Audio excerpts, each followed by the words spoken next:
আজ আমি আপনাদের জন্য নিয়ে আসছি একদম ভিন্ন ধরনের একটা রান্না। এটা হচ্ছিল পাট শাক আর মসুরির ডাল দিয়ে রান্না। কিভাবে এই রান্নাটা রান্না করা যায় খুব সহজে সেটা আমি দেখাবো। পাট শাকগুলা আমি বেছে ধুয়ে নিয়েছি, এখন কুচি করে কেটে নেব। পাট শাক কুচি কুচি করে কেটে নিয়েছি, এখন আমি রান্না করব। একটা কড়াইতে এই যে মসুরির ডালগুলো দিয়ে দেব। এখন দিয়ে দেব পানি। আমি অল্প করে পানি দিয়ে জালে উঠাই দিয়েছি। দিয়ে দেব কাঁচামরিচ,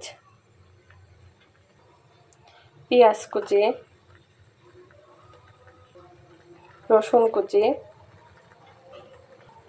এগুলো দিয়ে একটু ঢাকনা দিয়ে ঢেকে দেব 5 মিনিটের জন্য। ফিরে আসলাম 5 মিনিট পর। এখন দিয়ে দেব এই যে 1 চামচ হলুদ।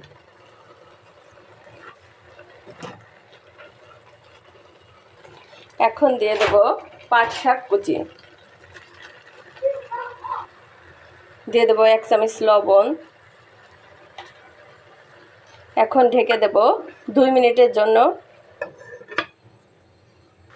দেখুন 2 মিনিট পর ফিরে আসলাম।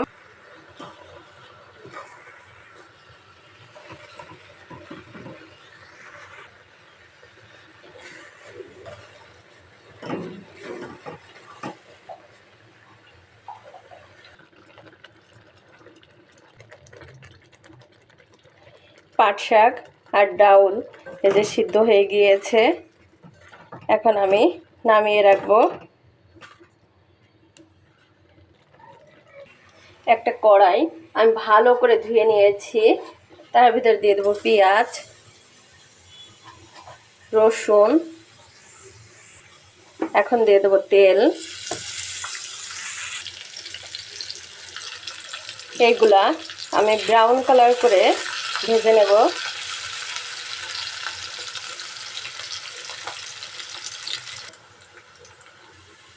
দিয়ে দেবো কয়েকটা জিরা।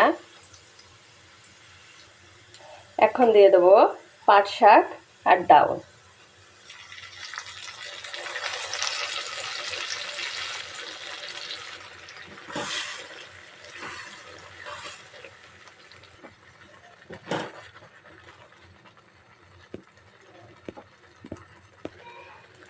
পাট শাক আর ডাল রান্না করা আমার শেষ, আমি এখন নামিয়ে ফেলবো।